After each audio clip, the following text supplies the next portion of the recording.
Com a reforma da Previdência aprovada e já em vigor, muitas coisas mudaram, inclusive a lei da terceirização do trabalho.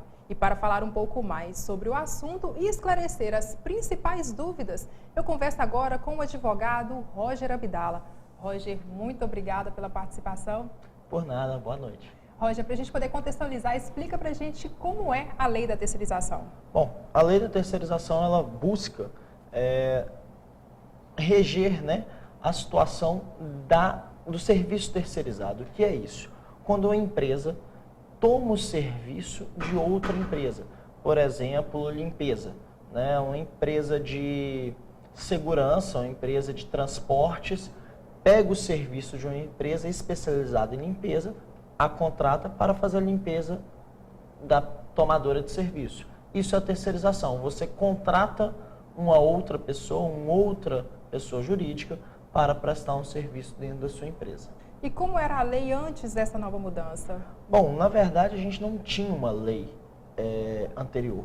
Existia entendimentos jurisprudenciais, súmulas, que diziam como deveria ocorrer e se era permitido ou não a terceirização.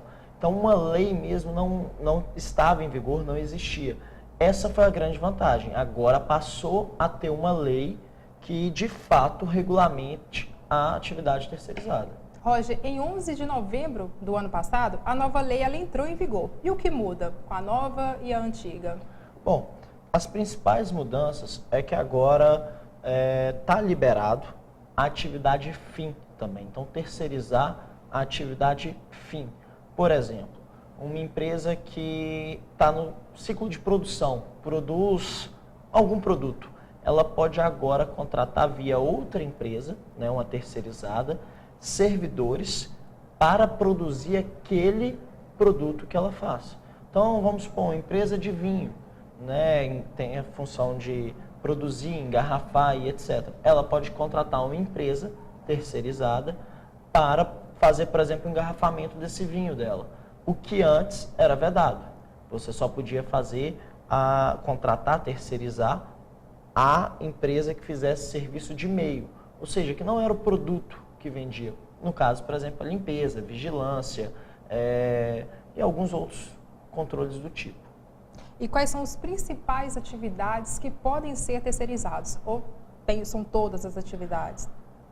Na verdade, a gente vai entender se vai ter alguma proibição dentro do cenário agora atual com os julgamentos. Mas, em tese, todas. Mas as mais comuns são essas que eu acabei de citar. Vigilância, limpeza, transporte, igual a gente tem várias empresas. Vamos pegar essa mesma empresa de vinho que eu citei agora há pouco. O transporte, muitas vezes, é feito por uma empresa terceirizada. Ou seja, faz uma outra função, um outro braço da empresa, E caso a empresa contratante, ela venha a falir ou passe por qualquer outro motivo financeiro, quem deve arcar com os custos do trabalhador? Hoje, para você ser uma empresa que presta serviço, ou seja, uma empresa que pode se tornar terceirizada, terceiriza o seu serviço para outra, há uma série de exigências, com a lei. Inclusive, uma dessas exigências é que a empresa tenha provado um capital social de pelo menos R$100 mil. Isso é uma das formas de dificultar um caos financeiro, dificultar digamos mesmo, uma falência ou até mesmo a inadimplência com seus trabalhadores.